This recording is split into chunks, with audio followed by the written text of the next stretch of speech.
My name's Kenneth Milner. I use he, him pronouns. I am from the Canadian Housing and Renewal Association. I'm really happy to be here with all of you today. Hopefully, we can learn some things together, and I'm sure in those discussions I'll learn a few things from everyone as well. Quickly before we get started, I think I'd like to just recognize that I'm calling from CHRA's offices, which are in downtown Ottawa, which is the unceded territory of the Algonquin and Anishinaabe.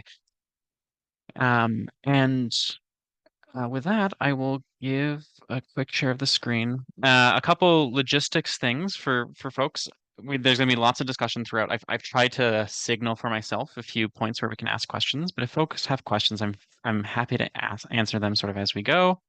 I'm not going to do a particularly good job of the chat. I don't usually in these presentations, but when we get to the Q&A sections and stuff, I'll make sure to read those in case there are any there. But yeah, I'm very much looking forward to the presentation and some of the discussions we have today. So, with that, just a bit of an overview of the webinar today. We're going to start with obviously an introduction and some objectives. We're going to talk a little bit about basics of an advocacy strategy, some of the things we can think about as advocates that are important to make sure that we're achieving the objectives that we're setting out to. And then the next two sections are going to be diving into to some granular, like to get a little bit practical and actually start to talk about the things we can do to implement that advocacy strategy. A bit of a spoiler for the conversation. I think an advocacy strategy is very important, but I think oftentimes as advocates we get ourselves stuck in that strategy. I think it's important for us to remember that doing things and being a vocal voice, being vocal advocates is actually the main thing we should be trying to achieve, and that our strategy should be just trying to make sure that that's being done in the most effective way. So we're going to spend the majority of our time actually talking about things we can do to action things. I've broken that out into lobbying, some more like high level advocacy work that we can do, and some more grassroots advocacy work that we can do. We're going to do a little bit of a case study on top of the Mirror program in Toronto, which I think is a fantastic CLT advocacy case study that we can really try to learn from and try to get some insights from. And then we'll do a bit of closing and a little bit of a conversation at the end for any last questions or things that people wanted to talk about. So with that, the objectives for today's session are really to understand the basics of an advocacy strategy, and then, as I said, to dive in on some core advocacy tactics. So, the basics of an advocacy strategy. Just to differentiate a little bit when I'm talking about tactics versus strategy. Strategy is an action plan. It's the overall like theory of change. We're going to try to do these things because then that will create this change and that will achieve the outcomes we're trying to get to. Tactics are the actual things that we do to make that put that strategy into action. So I'll use these terms strategy and tactics a little bit throughout the call. So I wanted to make sure everyone understood what I was saying. When thinking about advocacy strategy, this is one of my favorite ways to think about advocacy strategy. This is from a university course I took many, many years ago. And it's something that still sticks with me when I think about policy and advocacy work. What we're trying to do as advocates is we're trying to create a policy window, a window of time in which we can get something changed, we can get something done, we can get a government, be it federal, municipal, or provincial, to do something. But in order to create that window, we kind of need to bring a couple things together. The first is problem stream. That stream is largely talking about making sure that the general public and the decision makers at the table understand, one, the problem you're trying to address, two, that they care about addressing that problem. So that's really trying to make sure that people sort of it's a public awareness piece, making sure people know what the issue you're talking about.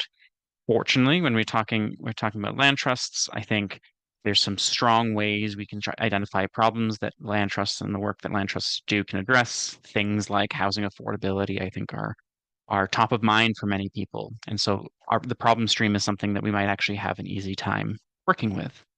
The second is uh, policy stream. So thinking about, do you have clear set of solutions? I think as advocates, this is something that's easy for us to overlook at times. We often think, well, obviously we know the solutions, but this is about getting very granular and very clear on what the solutions you're proposing are.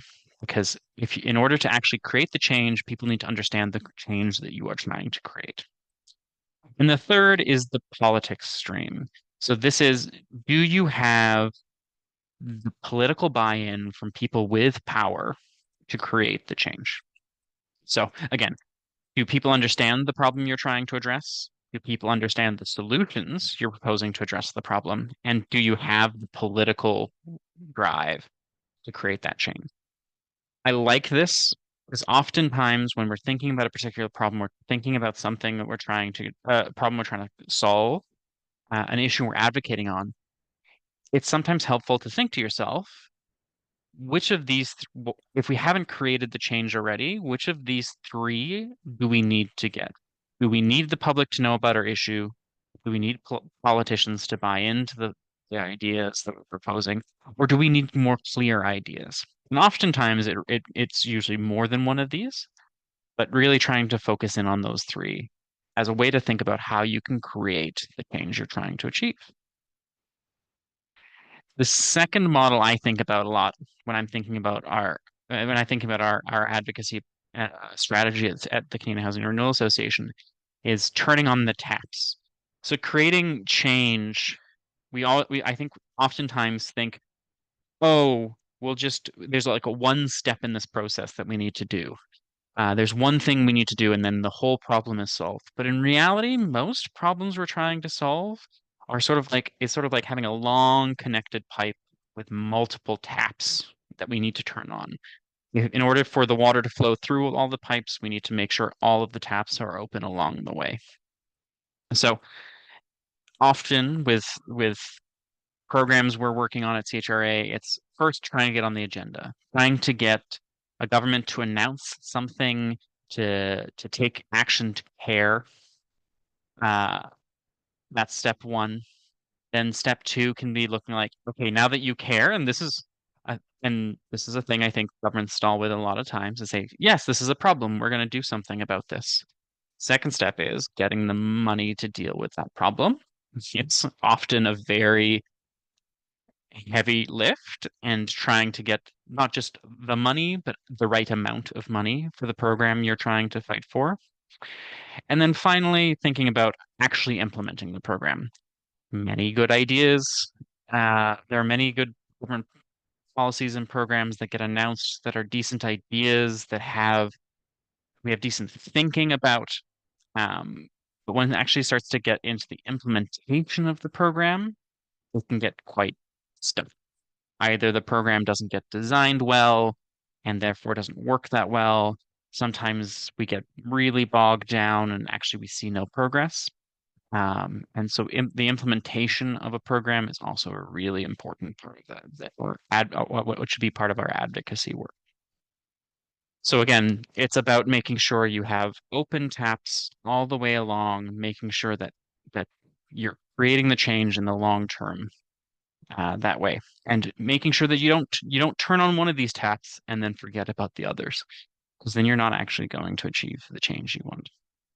So pairing these two models up together, again, when I'm thinking about an advocacy problem and I'm trying to think through what's the strategy we need to address this issue, I think which which of the streams are we not tapping into? Do we not have public awareness about our issue? Do we not have clear solutions about our issue? Or do we not have political buy-in on our issue?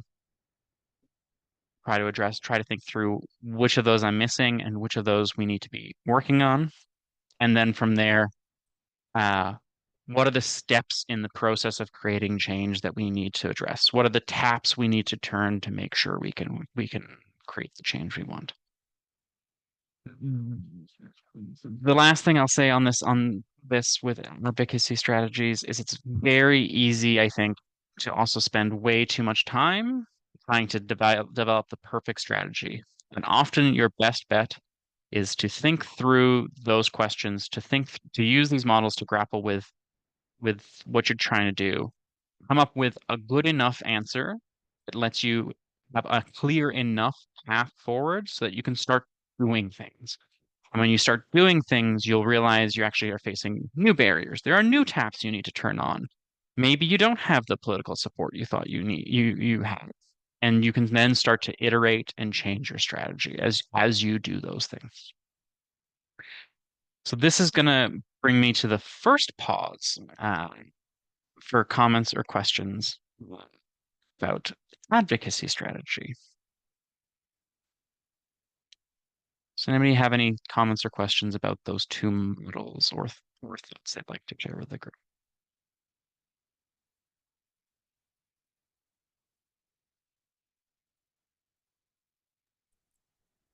Great students. Okay, I think yeah, we can continue. Great. And just so everyone knows, I forgot to mention this at the top. I'm using a tactic I had as a TA way back in the day, which is to take very long, uncomfortable pauses. Just in case. I think it's helpful for people to have enough time to think and process. Um, anyway, so moving on to diving into some of the action. As I said, I think this is as a key takeaway is to make sure that we're always thinking about what are the next steps we're taking, what are the action we're driving towards. Very easy to get stuck strategizing. Um, so the first set of actions I want to talk a little bit about is lobbying. Um, I've broken this down for those in one-on-one, you would know the way that I talk about this is lobbying, which is like high level advocacy work, such as meeting with elected representatives, meeting with people inside the government, bureaucrats, that sort of thing. They're like high level lobbyist work. Really important and really impactful for the way that we can do advocacy work. The second piece that we'll talk about a little bit about later is grassroots advocacy. So trying to engage the public, trying to engage your communities. And in order to be effective advocates, we need to do a little bit of both. We won't do them in equal portions. I think it'll depend on who you are as a person, who you are as an organization. But those are the two basic categories we can think about when we think about advocacy work. Um, so let's talk a little bit about lobbying. One of my favorite, as a quick aside, one of my favorite things to do is to tell people which is tell people that I'm a registered lobbyist, which is a thing for those who do advocacy work with the federal government and some of the provincial governments. You become a registered lobbyist. Um, because I like to then follow that up with I lobby for affordable housing. So I think it's a nice little 1-2 funny punch.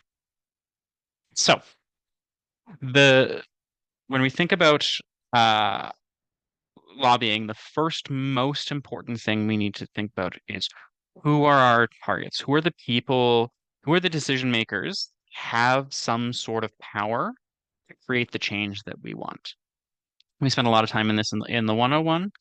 Um, but it's sometimes an elected representative, it's sometimes your local member of parliament, your local city councillor, sometimes it's somebody within inside a government bureaucracy, somebody who is a professional public servant who is designing or implementing a program, um, trying to know who has the power to do something about the problem you have is a really, really important first step.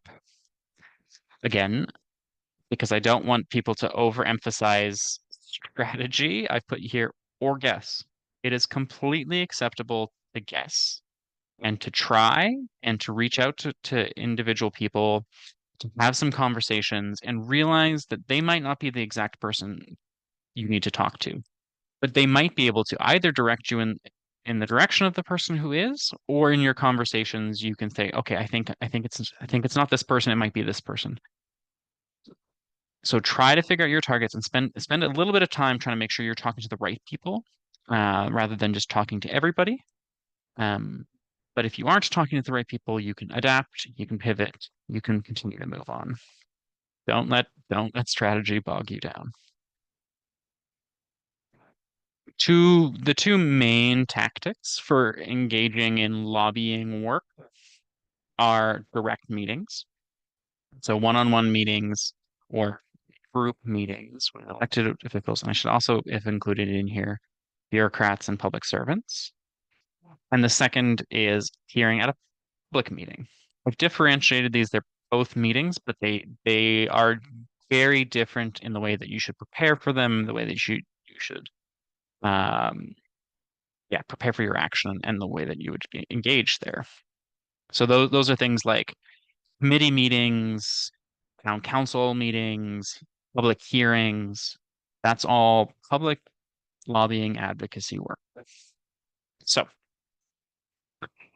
the the difference between these two and direct meetings are great ways to build strong relationships with really important folks that might have something important to do with the decisions you care about. They're very that interpersonal relationship, I think, is actually something that we can underestimate regularly. It's really important to build strong working relationships based off of trust. They don't have to always be cordial. If you're doing lobbying and advocacy work regularly with either elected officials or public servants, you will sometimes run into situations where you're going to be on opposite ends of the issue. They should always be based on trust and respect. They should be strong. Um, these meetings are very helpful for collecting intel. Again, if you do a good job of building a relationship, then people are willing to work with you and help you. In my experience, folks who either seek elected office or who are public servants are generally interested in some sort of public good. They might differ with you on what public good looks like, but they are people who, by and large, care. So if you're able to build those relationships, you can collect intel. They're trying to be helpful to you, and you can try to be helpful for them as well. Ultimately, these direct one-on-one meetings, I think, are very helpful for building champions. So inside city councils, inside caucuses at provincial or federal levels, there are going to be people who really care about the issues you care about, and you want them to be pushing and working with you all the time to drive that change. Those champions, those individuals that care about your issues can be very, very high impact for you in the long run. Um, Public meetings. So again, parliamentary committees, town council meetings, public consultations are things that are often held as a way to directly deal with a particular government policy, a particular government decision, a particular government program. And so they can be very high impact ways to have influence on a particular issue, particular policy, particular program. Um, if there's a public consultation and you go and you make sure you have your voice heard, you ask some of the folks you know to attend and share the same points of view as you, those can actually drive a significant amount of change. Particularly in my experience, because the number of people who show up to these public meetings and engage in these public discussions can be quite limited. And so sometimes raising your hand and showing up can get you decently far. The second thing they're good for is they're really good for building public awareness. Um, Something that you can't underestimate as an advocate is that you need people to also know about your advocacy work, not just the decision makers who you're trying to influence. And so attending a public meeting and posting about it on social media, talking about it with your supporters, with your allies, with your friends, is really good for building public awareness of the issue that you're working on, and that can help gain some traction. So, how do you, so the first of those two tactics, how do you do something like a meeting? I wanted to share some quick and dirty tricks that I've used to secure meetings. Um, Over time, the more advocacy work and more lobbying work you do, you'll start to build relationships and you can use that to try to get meetings. But if you are doing cold reach outs, which I think we all do, including myself at times, uh, what are some of the ways that you can secure a meeting with either an elected representative or somebody in the public service? Always start, in my mind, with an email. The email should be clear, concise, and compelling.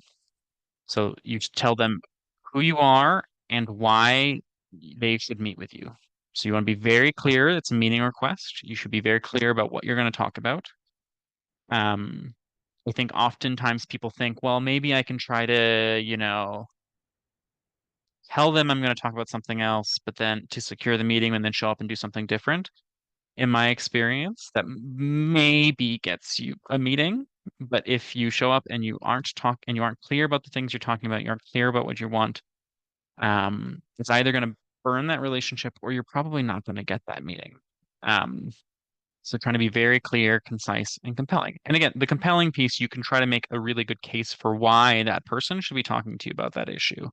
Why does it matter for them? Why does it matter for their priorities? The second thing, and this is very important, is follow up.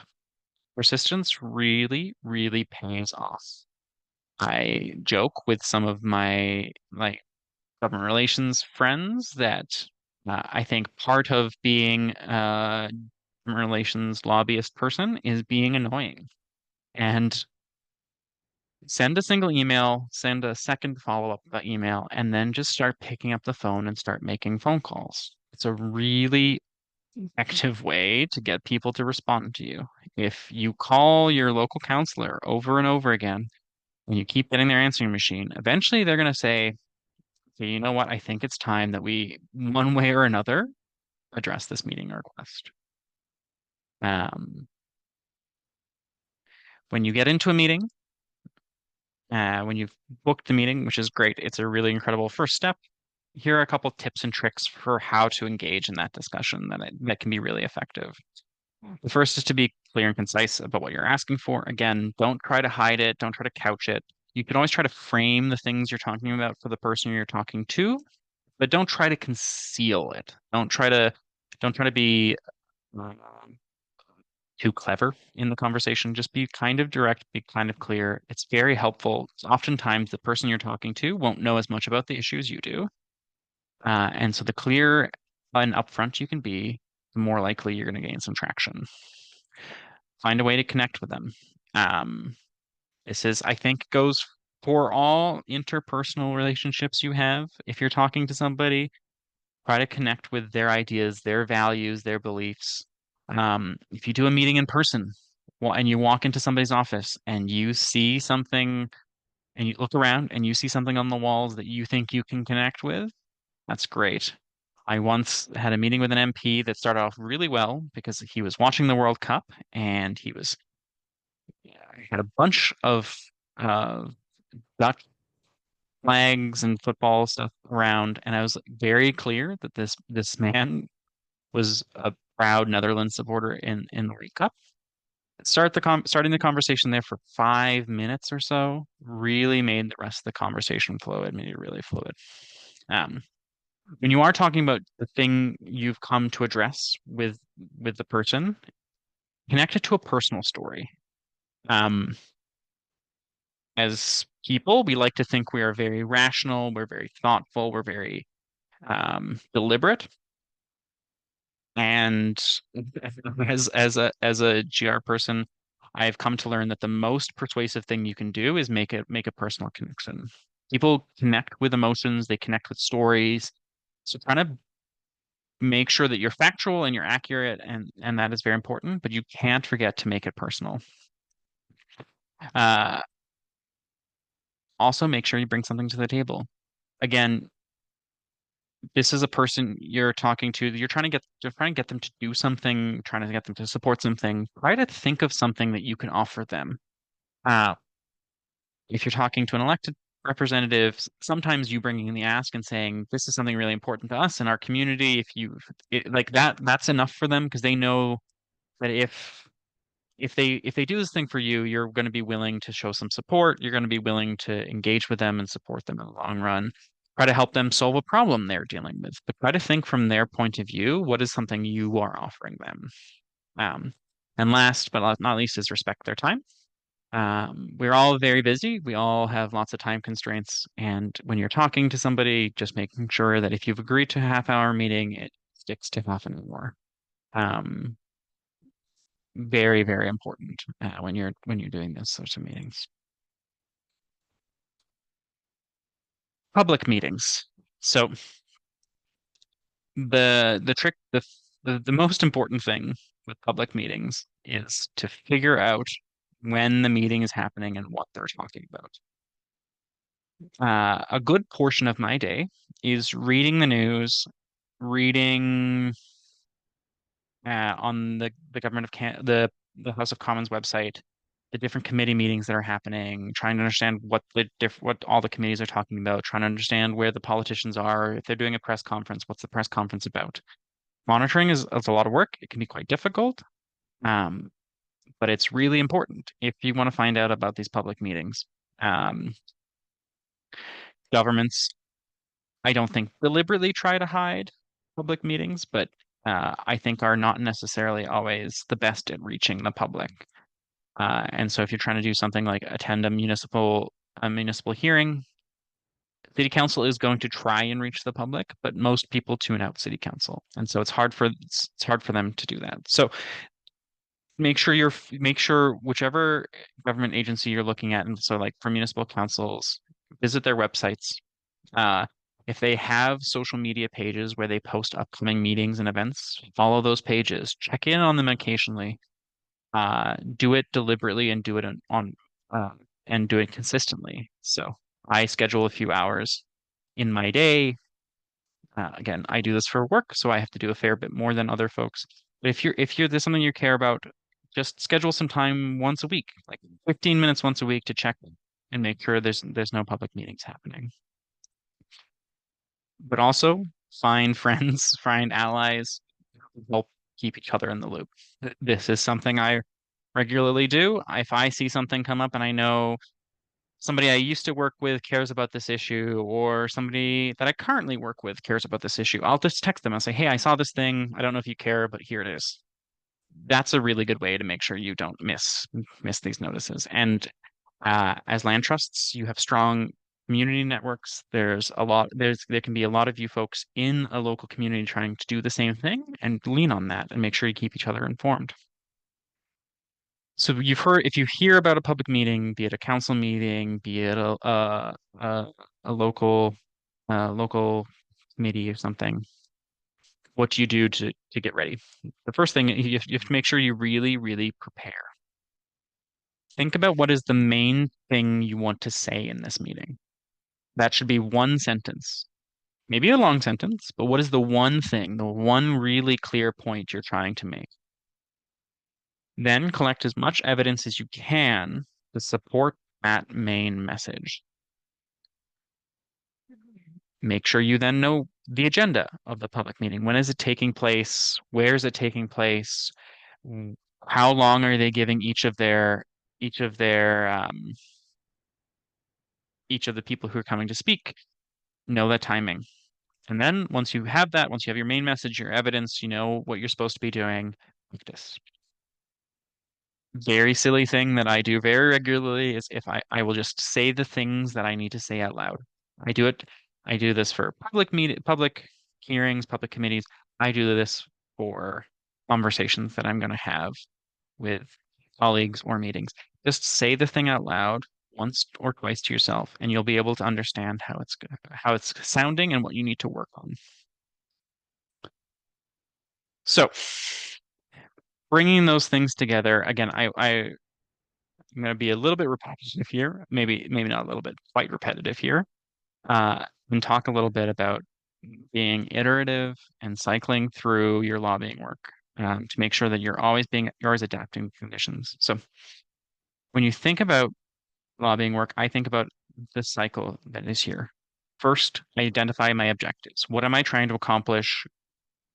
Once I understand what I'm trying to accomplish, I then try to understand who is the person that I think can help me accomplish that thing. Is it my local MP? Is it the Minister of Housing?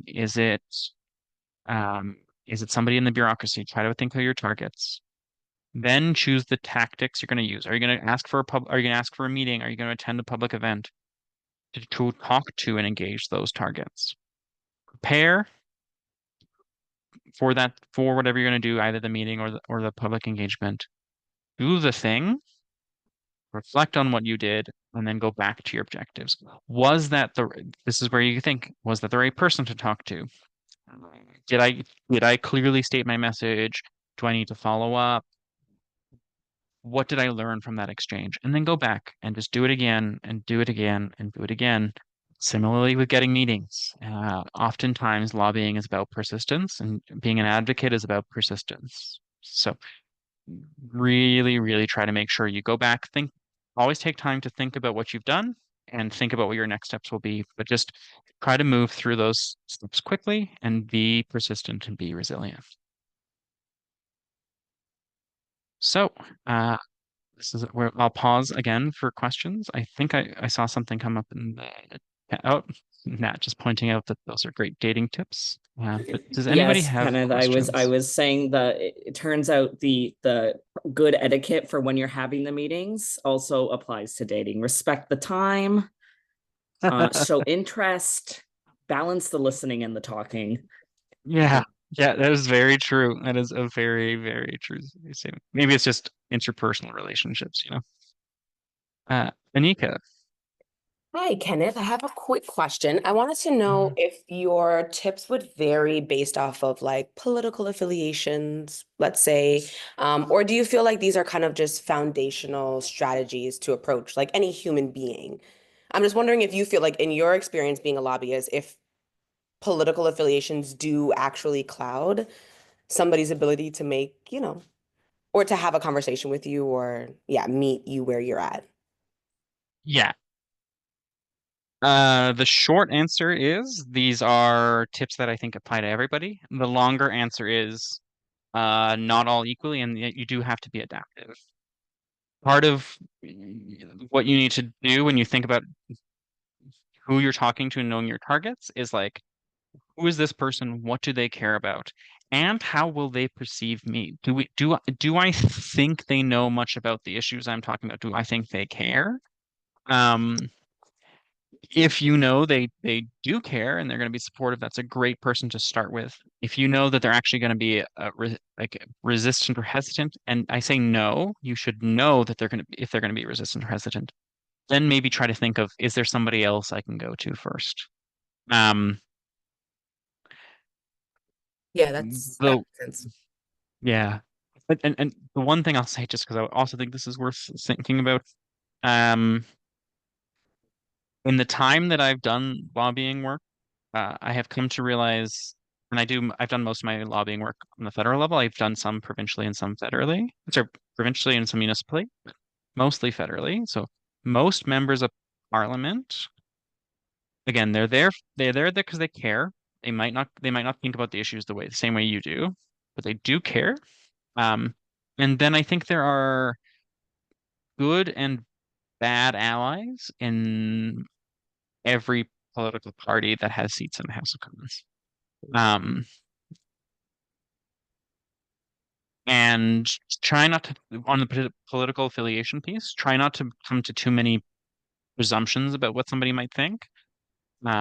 You can definitely look at their record and either their voting record or the things they've said, and those are usually pretty helpful in understanding who they are. But don't underestimate the value of going across party lines.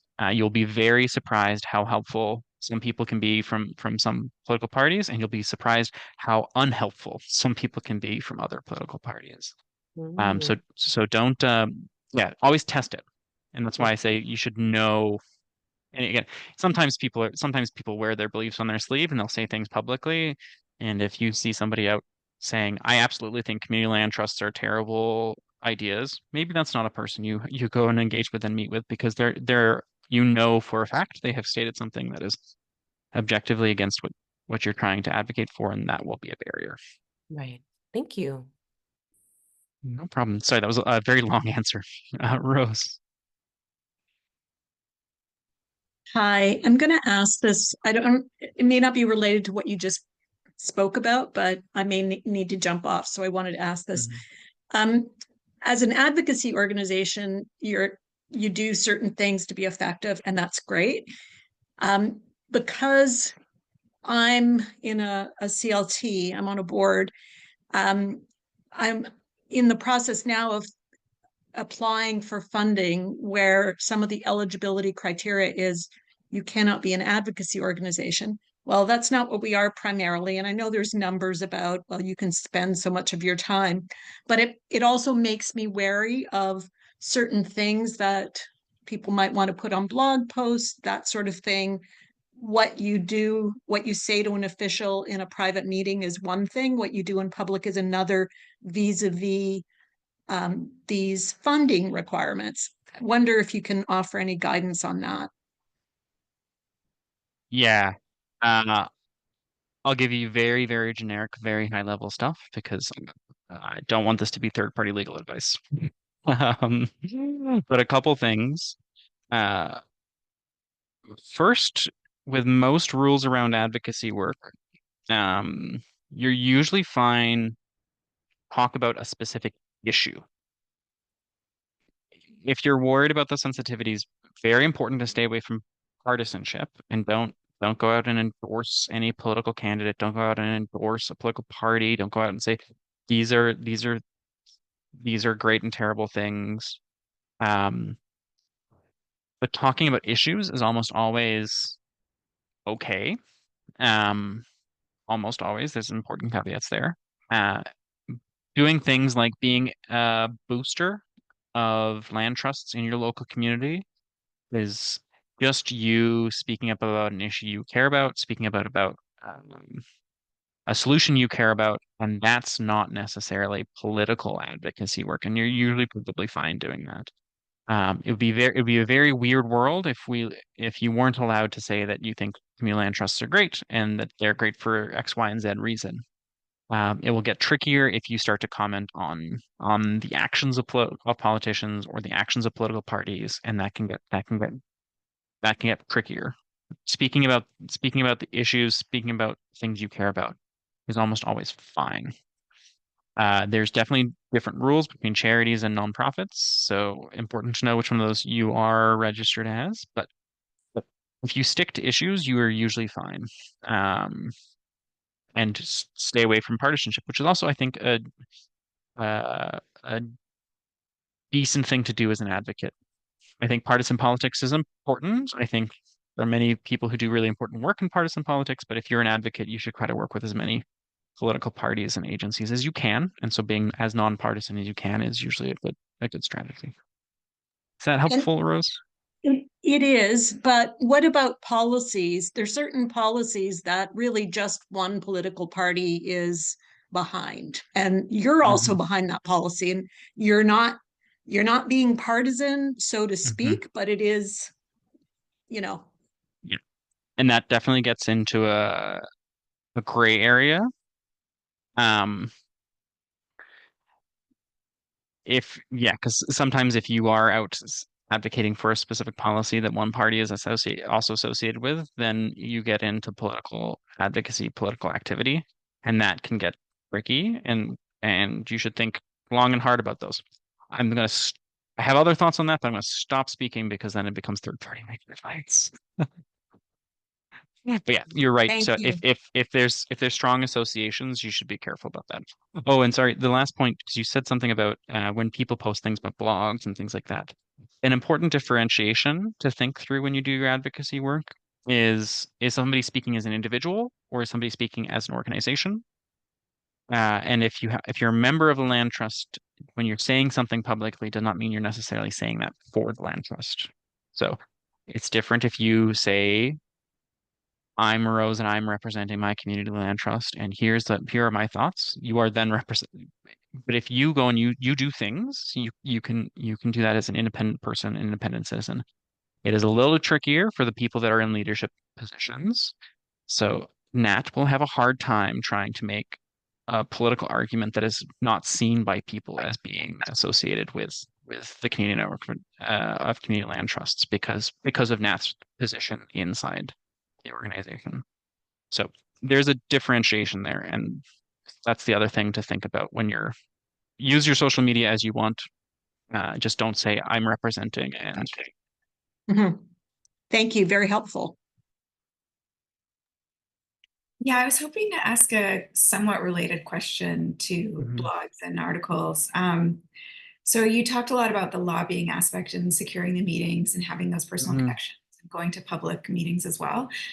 Mhm. But what about using media to shift public opinion? And do you think it's beneficial to do that at the same time that you're lobbying, or can that set you back? How does that work?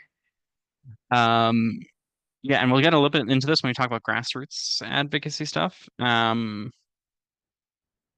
think the answer is almost always yes, do both.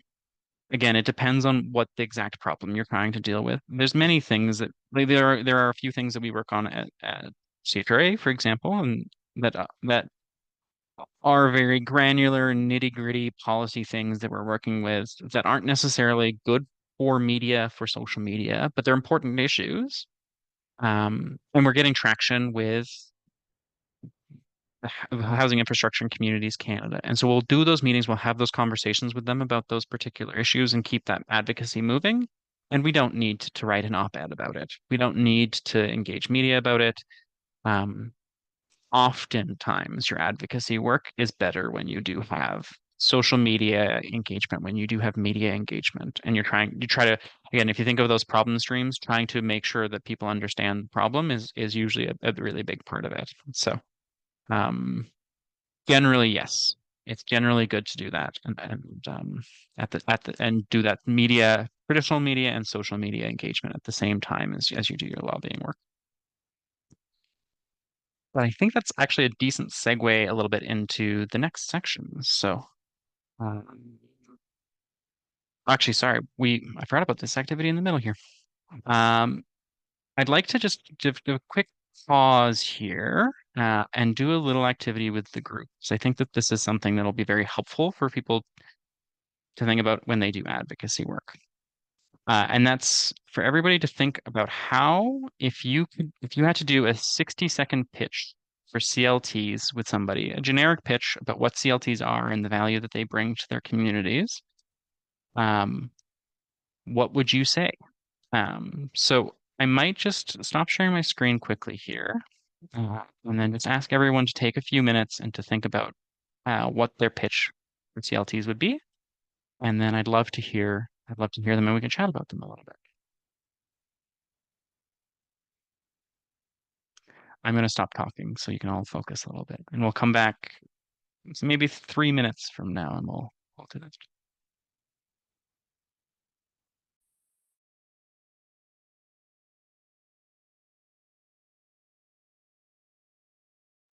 Wait, Kenneth, so sorry. Can you repeat the question? My son was screaming in my ear at the time that you said it. That's fine. I was saying, like, I think an important thing for us to know as advocates is our elevator pitch. And so, like, the 60 seconds when we're meeting somebody, and we're trying to describe something, what we say. So if you had 30 to 60 seconds for somebody, with somebody, how would you talk about community land trusts? What are the things how would you describe them and what value do they provide to the communities that they operate and serve in?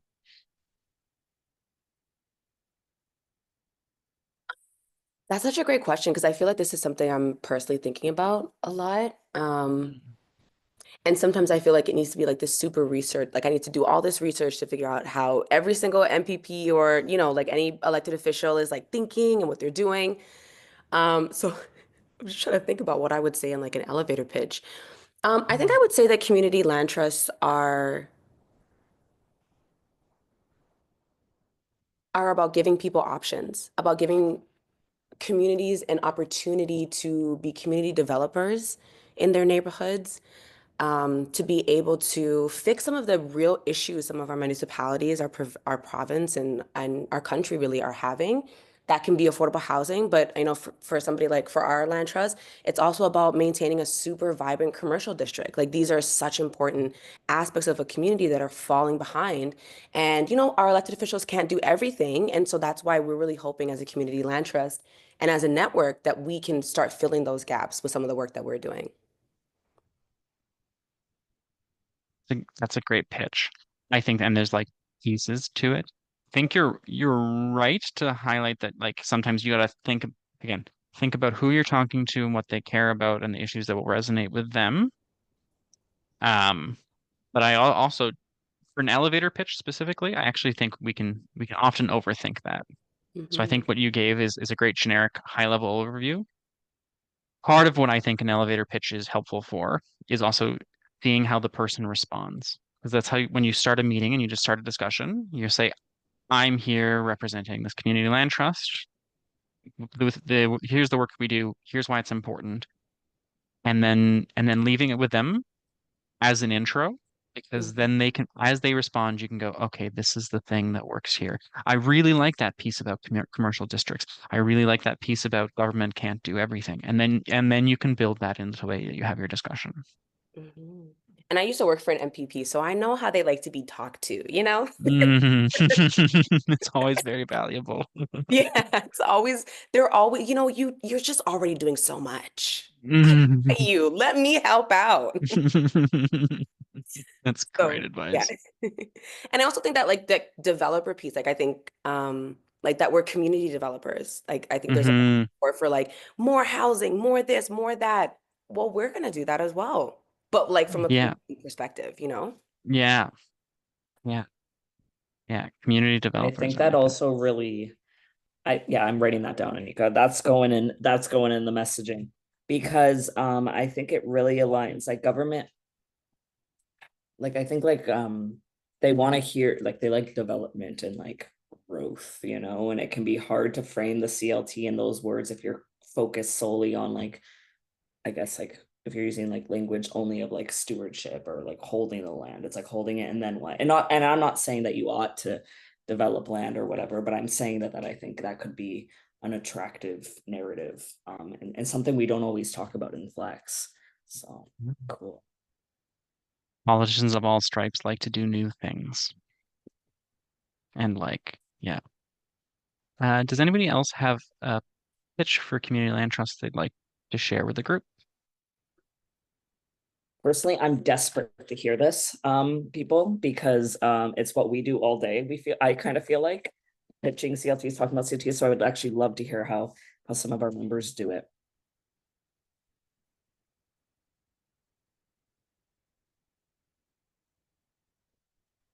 I don't necessarily have a full pitch. Oh, I'll turn my camera on here.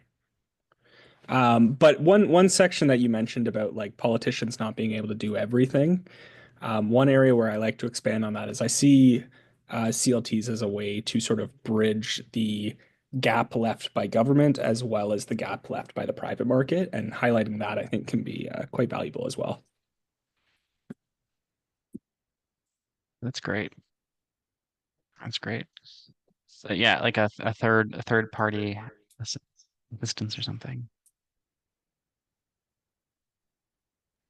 I I also don't like have a full pitch here, but one thing that we kind of emphasize with ours is that aspect of making it like permanently affordable for the community and also like building community connection, but also community wealth and abundance and generating that within the communities that we're hoping to build. And that piece of also transforming how we live in urban spaces and kind of changing that. And especially here in Guelph, there's a big emphasis on gentle density right now. So that's something that we really include in our pitch and when talking to government in the area. So yeah. It's great.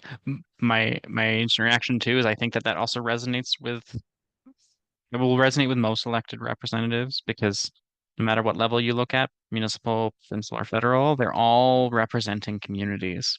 Some of them care about that a little bit more than others. Some of them are more invested in their specific communities, but they all are invested to some degree because that's how we vote. Um, so it's a really good connection.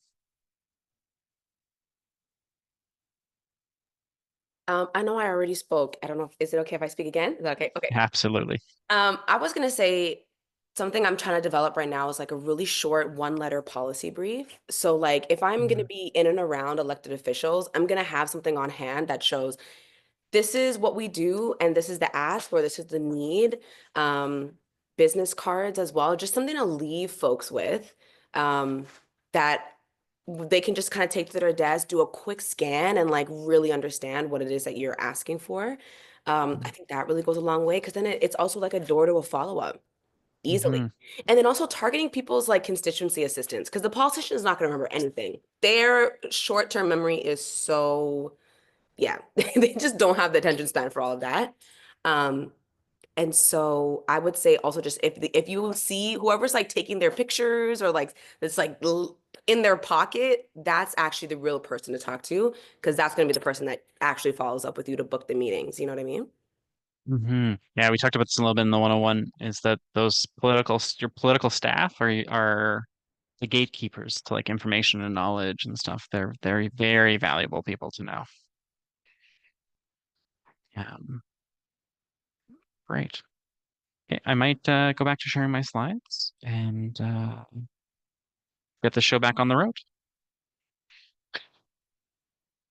Okay. Um, so now we're going to talk a little bit about grassroots advocacy work. So we spent a bit of time on the lobbying, meetings, public engagement stuff. So let's talk a little bit about grassroots advocacy. The three pieces of the three tactics of grassroots advocacy that I want to focus in on a little bit today are letter writing, phone banking, and petitioning.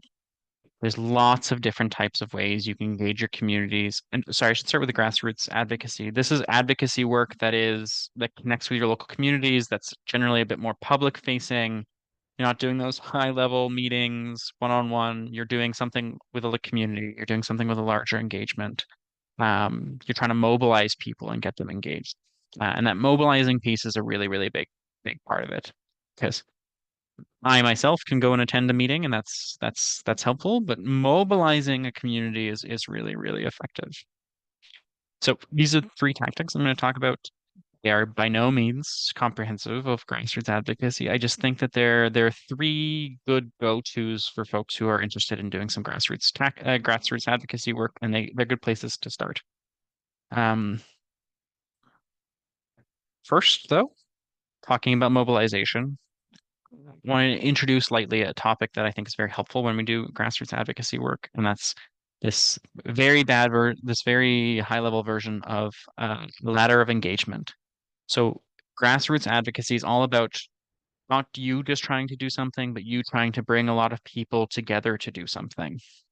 And when you're doing that, you have people your supporters who have different levels of engagement, who have different levels of interest, availability, time to do the things that you want them to do. And so the first thing you need to do is to build a group, and you need to think about the group of people you have who can do something along this ladder of engagement. So who are the people who are so there's the general public, which aren't included in this network at all. Then there's a group of people who are observers and followers. So people who might follow you on social media, who might be on a newsletter, who are interested in staying up to date on the things that you're doing, but they aren't necessarily doing things with you yet. You then have supporters and contributors, people who, when you ask them to do something, when you ask them to send a letter, they're going to do it. They're going to contribute. If you have to ask for feedback on something, they'll do it and they contribute. Those people are valuable in a smaller group than your observers and followers. And then an even smaller group are the leaders in your network. So who are the people who can really drive and champion an issue? If you ask them to sign a petition, they're not going to just sign it. They're going to take it. They're going to take that petition out to the 12 people they know, and they're going to get them to sign it too. Who are the people who are going to really catalyze and drive more and more change there? So think about when you're engaging supporters in grassroots advocacy work, you have different levels of engagement. People are willing to do different levels of things, and the higher the barrier you have for asking somebody to do something, the fewer people you're going to have doing it. It's not necessarily a problem. It's just how these things work. So here are a couple tips for how you can build a supporter base when you do grassroots advocacy work, when you're trying to build out lists of people that you can call on to do things. The first is try to define roles very clearly. this doesn't mean you have to have very rigid structures where you're like, I have a network of 10 people that reports to this person, and then then they're grouped into a group of 5 that reports, not necessarily that way, but very clearly try to help people understand what they're doing, what they're signing up to do, how they're connected to you in some way, uh, as a way to sort of build that connection, build that community to you. So this can look like saying, "Oh, I have like local area champions." So like, and trying to say to people like, "Hey, if I'm trying to get a bunch of petitions done in this part of the neighborhood, I'm going to call you and ask you to go do it because you're really good at that." Giving people that purpose, that role clarity is a really good way to get people to buy in to something. Now, and when we talked about that ladder of engagement, the first thing you need to understand about that is you need to make it easy for people to get involved. If you want people to move up that ladder of engagement and do more, you need to make it easy for them to get in. It's a weird trick of human psychology that when we do things with other people, when we help other people, we feel connected to them. We feel like we're part of the community. I shouldn't say trick. It's actually a really nice thing. And so if you're trying to build a community of supporters, make it as easy as possible for you to get started. And then once you get started, then you can move them up to ask them to do higher and higher things. Leverage your existing networks. So this as a person, you have family, you have friends that you can connect with and engage with. If you are parts of organizations, you have lists of people who belong to your land trusts. You have local communities, other community associations you can lean on to ask them to do something. Leverage those networks. Make sure your engagement with the supporters you have is consistent and ongoing. If you ask somebody to do something once every 3 years, it's a great way for them to stop caring about what you're doing. Offer trainings and support. Uh, give people resources, give people ideas, get them engaged, get them thinking. It's a really, really good way to build a strong network. Make volunteering rewarding. This can be like helping. I think you should actually not take this very literally. It shouldn't be like, oh, I will give you something if you volunteer. But how like have in-person meetings, have ways for people to connect with people. Because people when they're volunteering are doing it because they care about the issue and they like connecting with other people. So help foster that connection, help people make them feel like they're making some sort of impact and build community by hosting community meetings. So that again, that piece around just sometimes bringing your volunteers together as a way to connect them is really, really important. Um, and when I say volunteers and support, I'm also talking about supporters and things like that. Like at CHRA, one of the most critical events we have every year is our annual Congress, our annual conference. It's a really good way for all of our members to connect with one another. Think about ways you can do that. It becomes very, very high value for folks. So, talking a little bit about tactics and when you actually are trying to get people to do something. We'll start with letter writing and phone banking. Letter writing. So this is getting a group of people to send a letter uh, to an elected representative about an issue that they care about. Uh, the important thing I would say here is that you should think about this.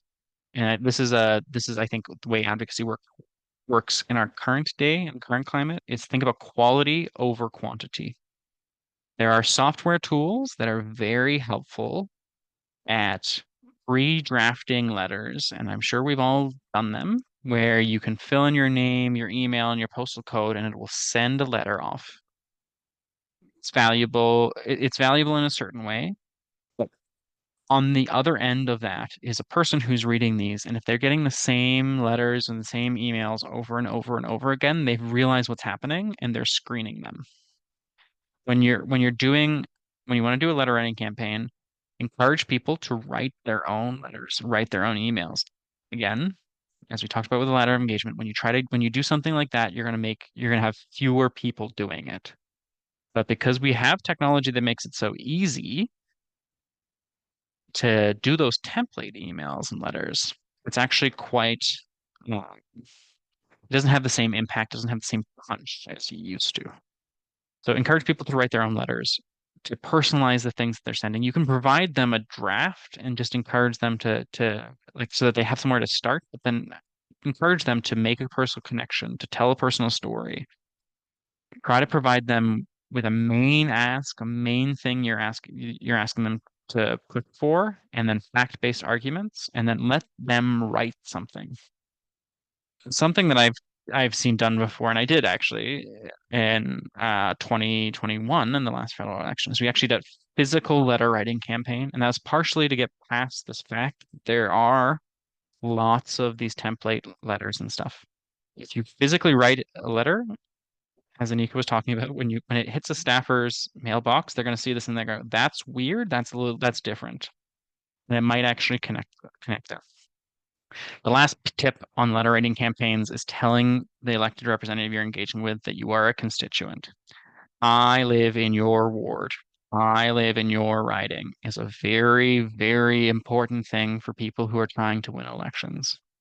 And so if you are in the riding, if your land trust is in the riding, make sure you make that clear. Make sure you make that upfront. I would even start with it. Hello, MPP blank. I am a constituent. The rest of your letter. It's gonna be really important. Phone banking. So this is getting people to call offices. Another annoying tactic from the side of a politician or their staff that can be fairly effective at trying to drive home point and making sure you hit them with some phone calls. Again, similarly, focus on consistent engagement. Over time. You're not trying to flood their phone lines in a half-hour period. Ideally, you're going to try to get volunteers to do things where they call once a day, once or twice a day, like 3 times a day, sort of maximum. But over the course of 30 days, new people calling, asking about an issue, talking about a particular issue, that's going to be a really high impact way to break through a little bit. Provide the volunteers you have with a basic phone script. This one can be a little bit more structured, and people can use the template partially because there are some tools that let people phone bank very easily, but they're not as easy to access. And so it's not a tactic that elected representatives are exposed to a ton, unlike the template emails. So basic phone scripts are good. And again, if the volunteer or if you are calling and you are a constituent, make sure you start with that. Again, we live in a democracy where people are trying to get elected.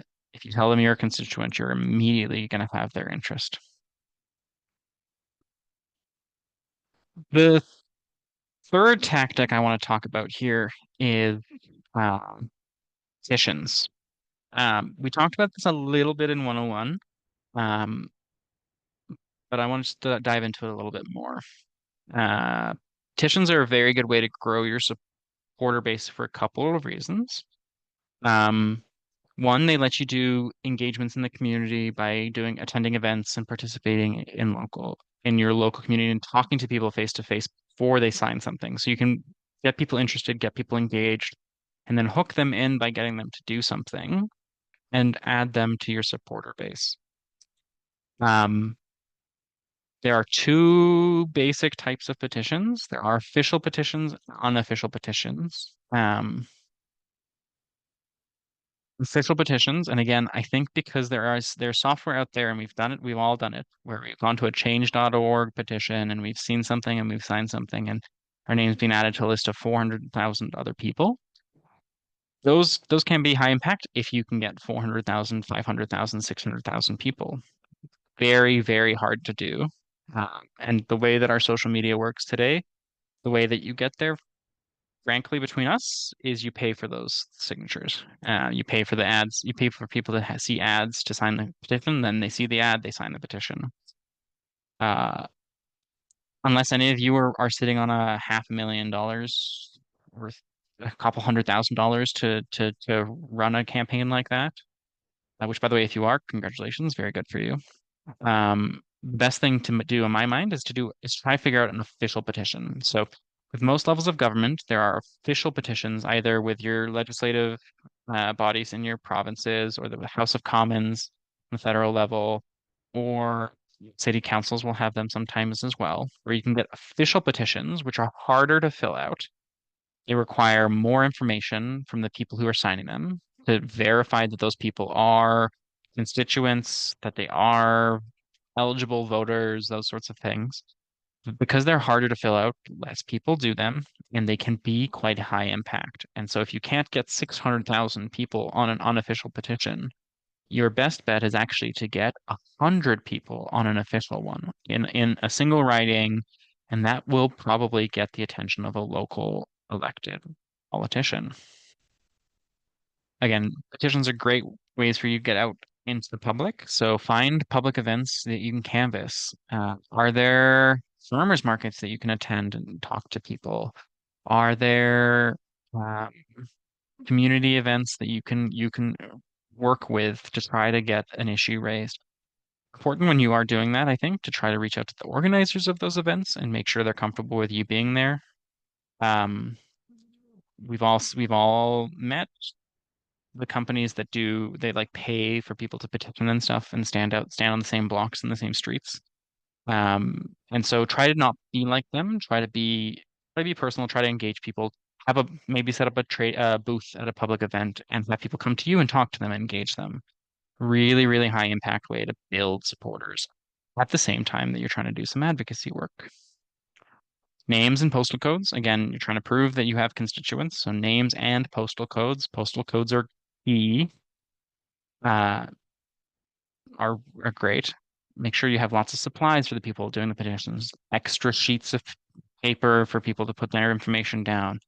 If you can bring a laptop or some sort of tablet, that can be really effective. Make sure if we were talking about one-page descriptions of the thing you're talking about, that also can be helpful in these petition events. And again, similarly, you want to prepare a script for people. If you're going to go out and canvas, if you're going to go out and do it yourself, you can practice a few times. You can prepare and do your little elevator pitch. If you're asking other people to go to these events and do it, you need to provide them that elevator pitch. You need to provide them those talking points as a way to help them feel comfortable and them to be prepared. So those are three tactics for doing grassroots engagement. Again, it's a lot about trying to build supporters, it's trying to keep them engaged consistently, trying to get numbers of people engaged. As I said, because of the nature we live in a very digital world, it's very easy to pay to get lots and lots of numbers of supporters. And I suspect many of you, as I said, unless you have ad budgets that I would be personally jealous of, the best thing you can actually try to do is try to connect with people organically and try to get a higher quality of engagement with supporters. Official petitions, handwritten letters, or personally written emails, those sorts of things to connect with your elected representatives, that will go quite a long way. So I'll take another pause here and ask if anybody has any comments or questions.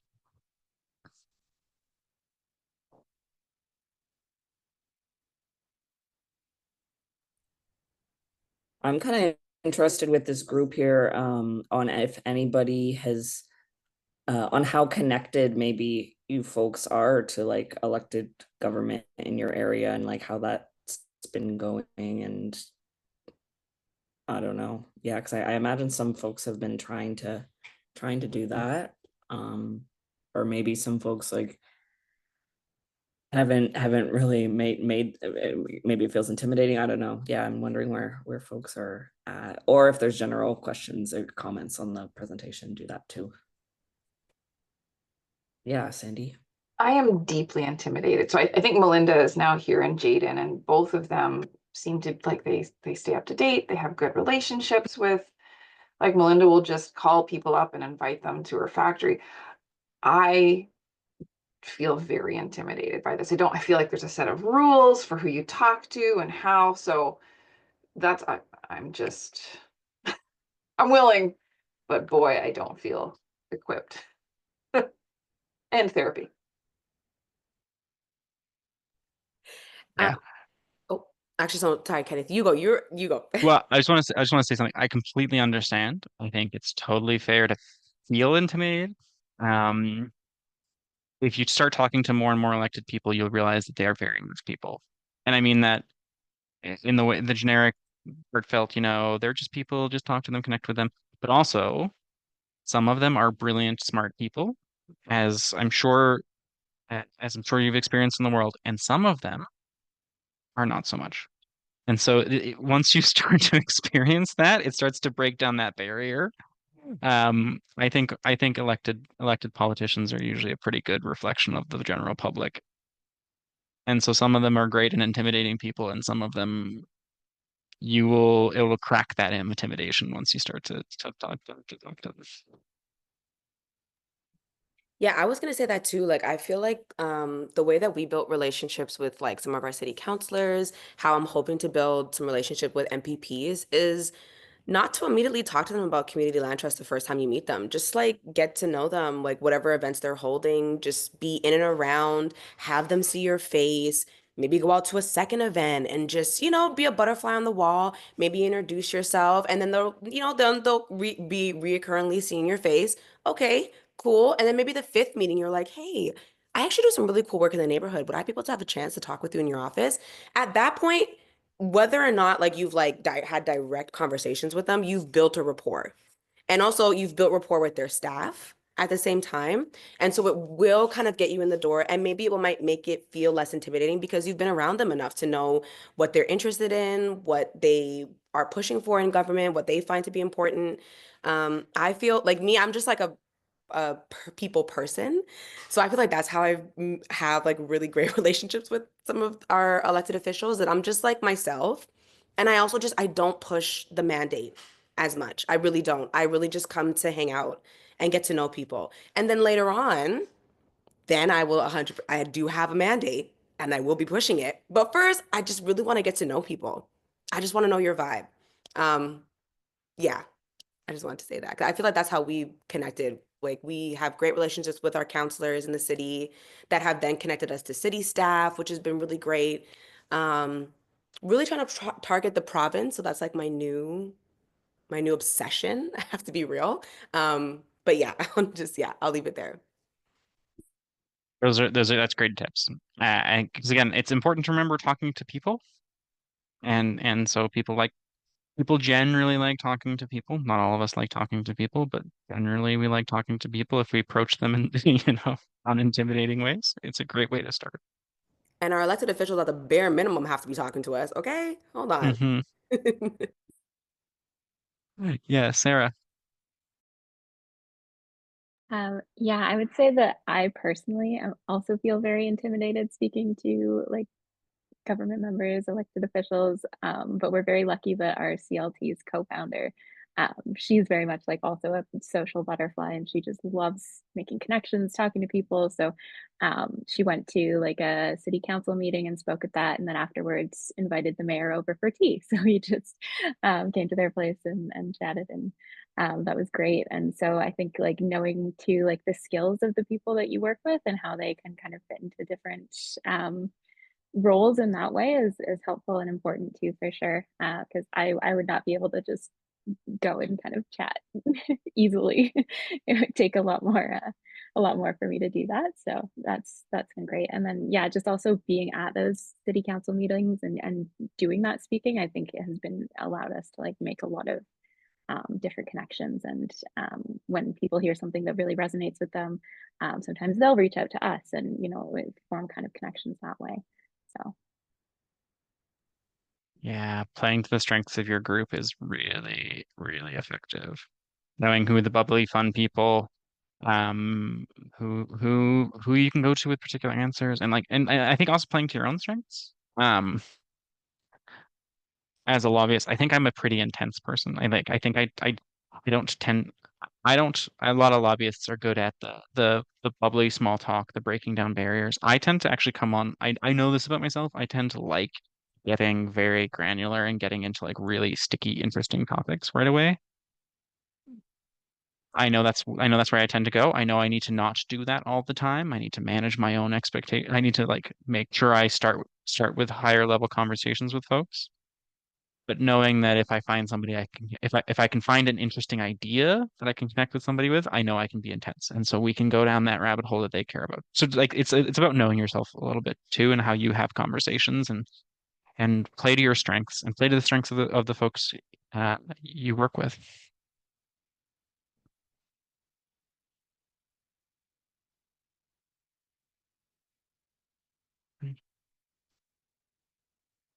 Okay, I'll keep going a little bit here then. Um, okay, I want to talk a little bit about the case study because I think that this will help put into reality a little bit of some of the stuff we've talked about today.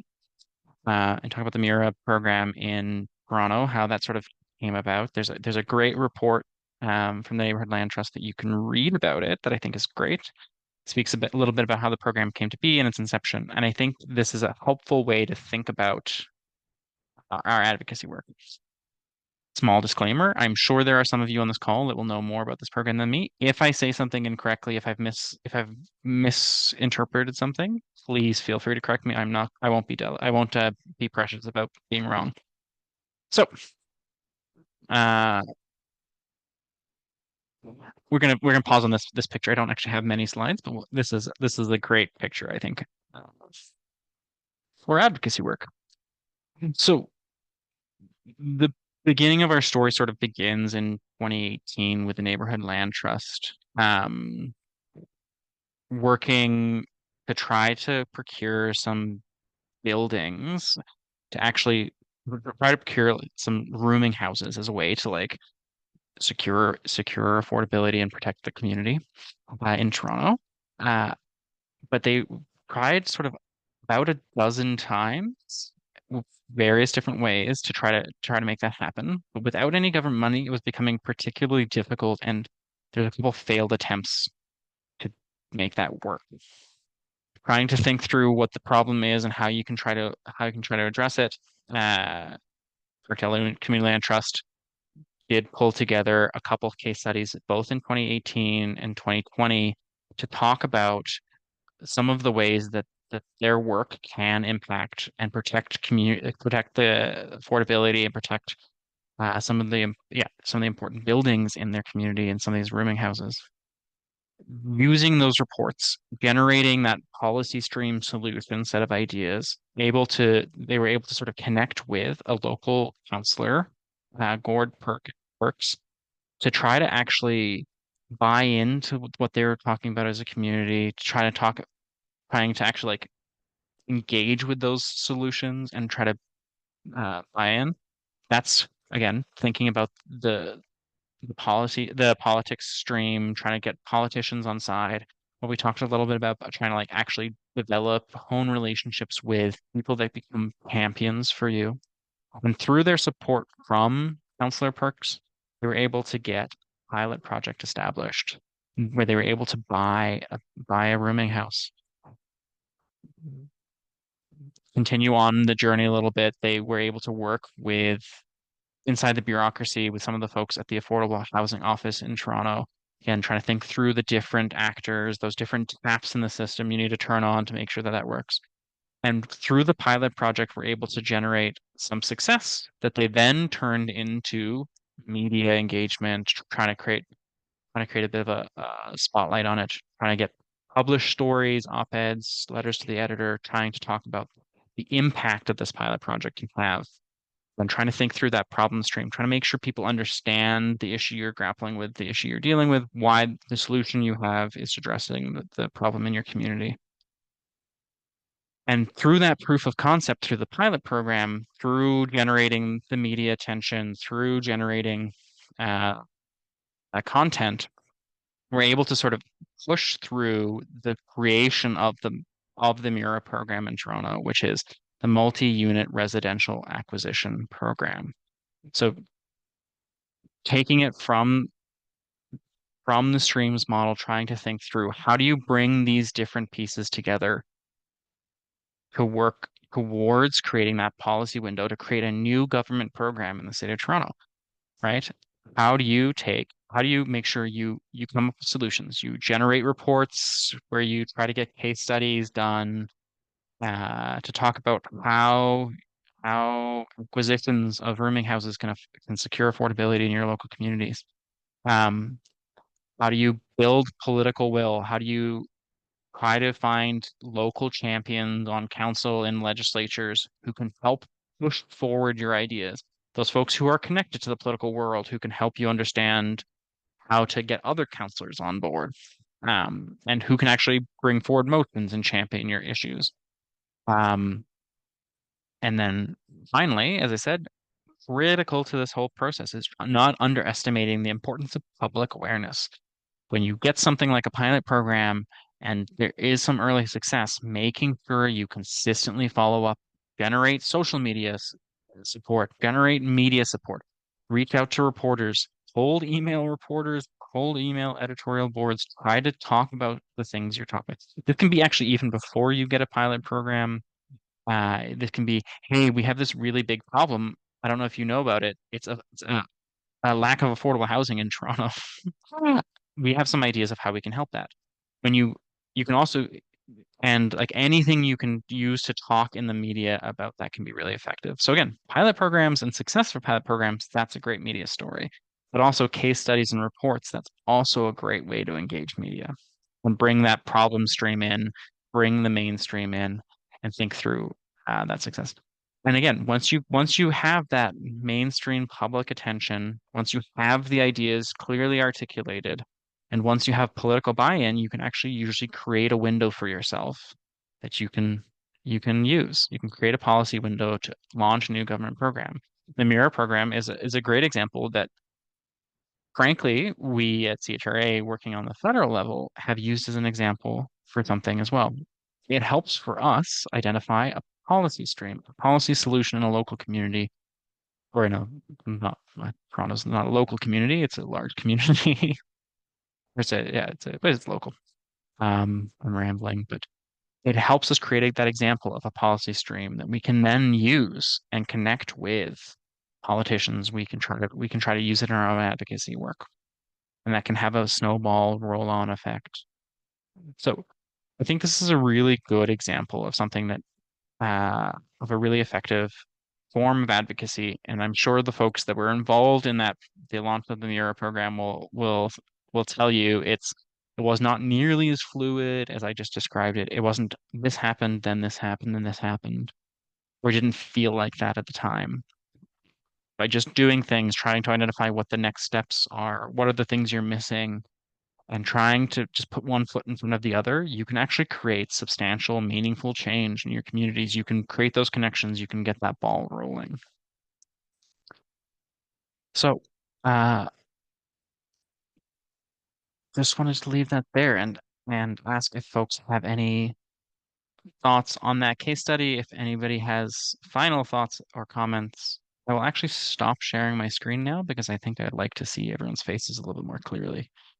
I'm sure you can see each other, but I can't see you that well when I'm presenting. My least favorite part of presenting over Zoom is I feel like I'm talking to myself sometimes. Thanks my so much, favorite Ken, part. for your presentation.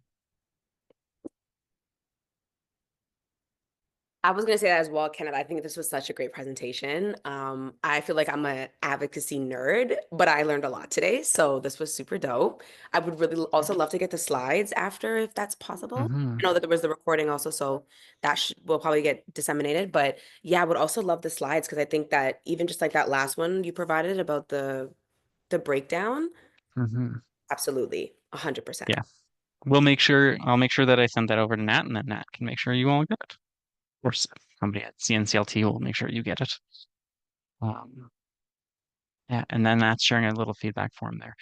Does anybody have any questions? Is there something we like didn't necessarily talk about that you'd like to dive into a little bit more?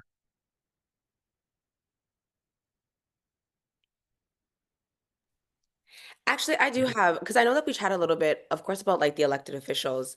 Um, but how do we meet the people that are like in and around the elected officials? Like some of those like big name influencers, maybe also some of those like investors, those folks with like the big capital, they're talking to our elected officials behind the scenes. How do we reach those people? I don't know if you have experience in that realm per se, but like how do we reach, because I think that that's also a really great avenue for CLTs as well. How do we reach those people, and where do we find people like that? Because they're in like the Fairmont Hotel in the Penn Suite. Like, where do I find these people? Yeah. Yeah, I have some experiences with this. Again, most of my work is federal, so I'll think about it in that respect to answer your question. The first thing I would say is actually um, don't underestimate the power of doing interesting things. Um, because if you are doing interesting things, you're bringing up new ideas, you're generating new information, people will start to seek you out a little bit and and like you'll make the connections that way. It can be really, really high impact.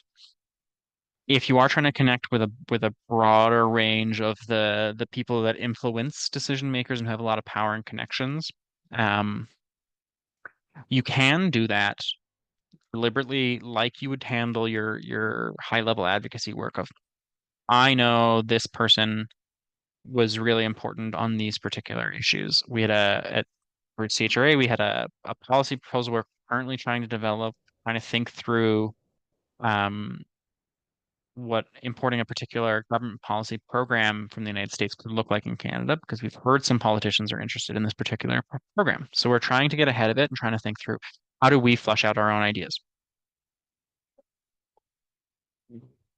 When you hang around, when you're engaged in advocacy work long enough, you start to know who the politicians are going to ask the questions to. And so on the federal level, you know that there are some thinkers in housing that are going to have a platform. Marilyn Weitzman, you're going to have Steve Pomeroy, you're going to have Mike Moffat, you're going to have Sean Speer that have different associations with different political parties. How do you just send out cold emails to those folks and say, I have this thing I'm trying to talk about. I'm like I have this thing I'm trying to talk about. I have this idea I'd like to run by you. I'd like to discuss. If you're doing those interesting things, those people who are trying to like they're also playing their own game, their own influence game. They also try to make sure that they collect information and they know interesting things. And so if you're doing interesting things, they'll come, they'll be willing to talk to you. They might not come to you. They'll be willing to talk to you. And so that's the first thing. And I know it's easier said than done, but try to do interesting things, and then that's a great way to build some capital. Um, it, it's I think speaks more broadly to advocacy work is all about when you think about your own power, um, and what power do you have in a particular situation? Do you have strong community support? Do you have interesting ideas? Again, if some of you are sitting on hundreds of thousands of dollars, maybe you have money. Um, but like try to think through what tools you have and what power you do have and what you can assert in a particular situation. Uh, if you're speaking on behalf of your local community, you have some sort of moral authority that you can talk about. That stuff can't be undervalued, and make sure you you think about how you can use that in really effective ways to get some things done. I think I got very academic at the end there, so sorry about that.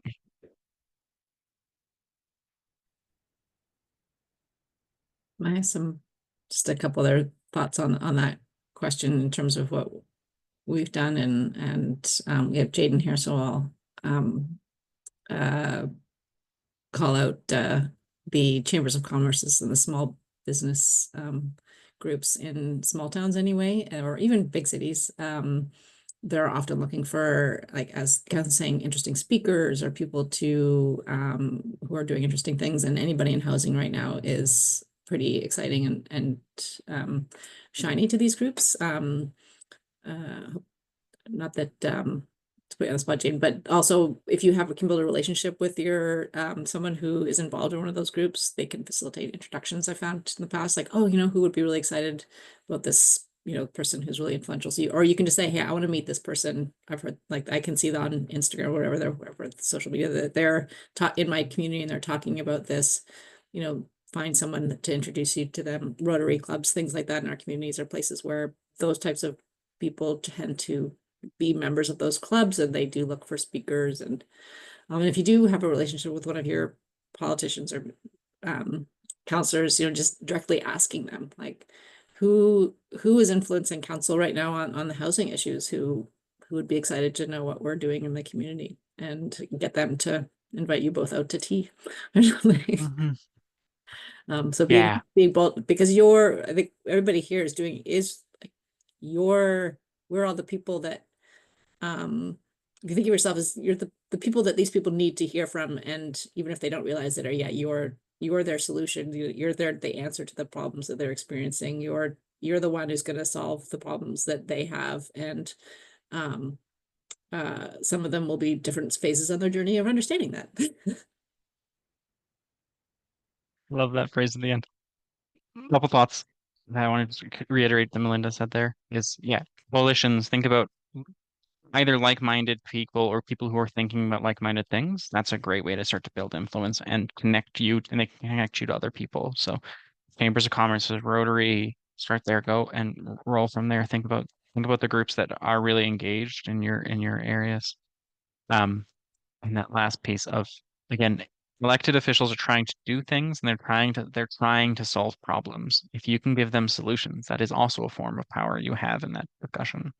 So if you can be as solutions oriented as possible, most politicians will like that.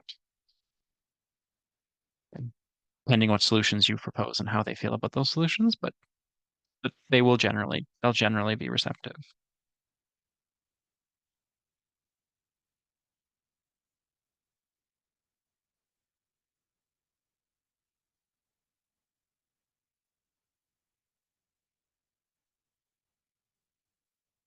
Great.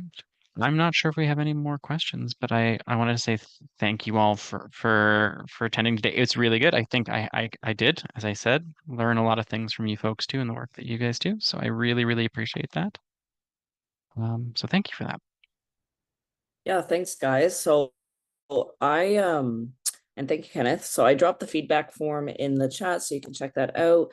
And mostly what I'm trying to understand really is, as we continue to think about our network's priorities and what our asks could be, and to who, and all of that. I'm just trying to get some more insight and feedback from folks attending these circles where they think we could go next. But I would love to reconvene next time and start to workshop maybe some messaging and really start to apply some of what we've learned. So thanks for coming. Thanks for making the time. I appreciate it. And you'll get the slides and some notes, and we're going to develop a few briefs off of 101 and 201 as well, to get all these skills shared amongst the members. So thank you, everybody. Thank you. Thanks for putting Have a this good on. day. This was amazing. This was awesome. Yeah. Thank you. Q. Bye. Thanks, everyone.